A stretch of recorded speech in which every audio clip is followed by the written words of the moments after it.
Good morning my dear students of class 10। मैं अरुण कुमार आपके पास आज लीनियर इनइक्वेशन लेकर आया हूँ। एट फर्स्ट आप लोगों को इतना पता तो चल ही गया होगा कि लीनियर इक्वेशन कितने मार्क्स का आता है। ये तकरीबन 3 से 4 मार्क्स का तो आता ही है और बहुत ही इजी तरीके से आपको ध्यान में रखकर करना है, क्योंकि लीनियर इक्वेशन जो आपको सॉल्व करना है, ये सॉल्व करते वक्त आपको ये ध्यान में रखना है कुछ चीज़ों का, वो मैं आपको यहाँ पर एक्सप्लेन कर रहा हूँ। So my dear students, to get 4 out of 4, how to score 4 out of 4, I'll let you know. So you have to know few things before solving the problem. The very first thing, number one, you should know what is replacement set.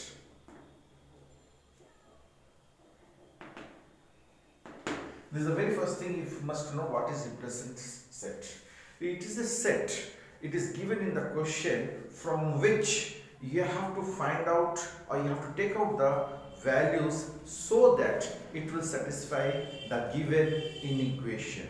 मैं आपको repeat करता हूँ, replacement set उसको बोलते हैं जहां पर आपको दिया जाता है क्वेश्चन के जरिए और उस इनइक्वेशन को सॉल्व करते वक्त हमको जो वैल्यूज निकालना पड़ता है वो वैल्यूज हमको रिप्लेसमेंट सेट से ही निकालना पड़ता है।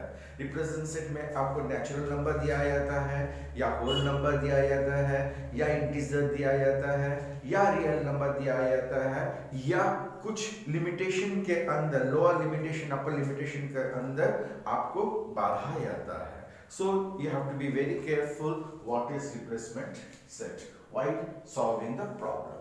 Number 2, solution set.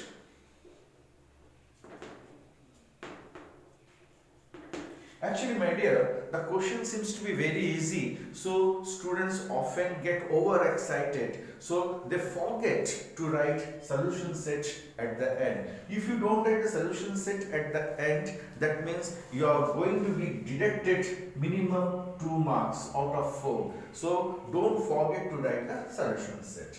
तो solution set का अर्थ क्या होता है? आप तो जब इक्वेशन सॉल्व करते हो, जो रिप्लेसमेंट सेट में जो दिया जाता है वहां से जो निकाला जाता है अंक यानी कि नंबर्स जो इन इक्वेशन को सेटिस्फाई करे, उस नंबर्सों का सम्मेलन को हम सॉल्यूशन सेट कहते हैं। ओके, फिर आता है नंबर 3। जब आप सॉल्व करते हो आपको ट्रांसफॉर्मेशन लिखना जरूरी होता है, नहीं लिखोगे तो भी नंबर डिडक्ट किया जाता है। इसलिए किया जाता है क्योंकि जब आप बचपन में जब आप कोई लीनियर इक्वेशन सॉल्व कर रहे थे तो आप ट्रांसफॉर्मेशन नहीं लिख रहे थे, तो वहां पर डिडक्ट तो किया नहीं जाता था। लेकिन आपको आईसीएसई बोर्ड में जब भी आप कुछ ट्रांसफॉर्मेशन करते हो, जैसे कि हम कहते हैं कि x + 3 = 2, then x = 2 - 3, we simply take like this. Don't do like this. You have to write in the sidewise the transformation, you have to write it. So number 3, you have to keep it in mind that you are going to write transformation.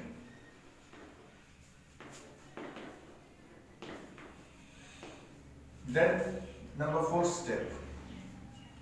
Number 4 step, while sketching the graph, जब आप graph कर रहे हो यानी कि number line पे जब कर रहे हो तो वो नंबर लाइन डबल ओवरलाइन नहीं होना चाहिए।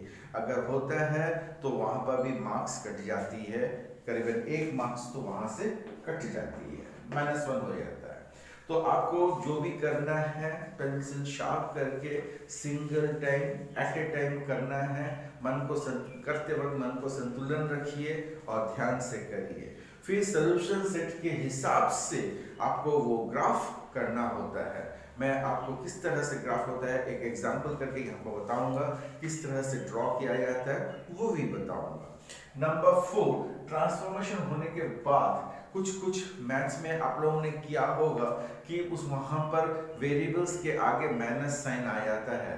सपोज इफ आई से it is minus x is less than 3, then what you do is you get confused. My dear students, you have to change this minus sign. So to change this minus sign, you have to multiply with minus 1 to the both side. Then it becomes what? Minus 1 into minus, that is plus x. This signs get changes, it becomes greater than, and this becomes minus 3 because plus 3 into minus 1 is minus 3. So इस चीज को भी ध्यान में रखिए और 4 out of 4 किस तरह से मिलता है आप इजीली से पा सकते हो.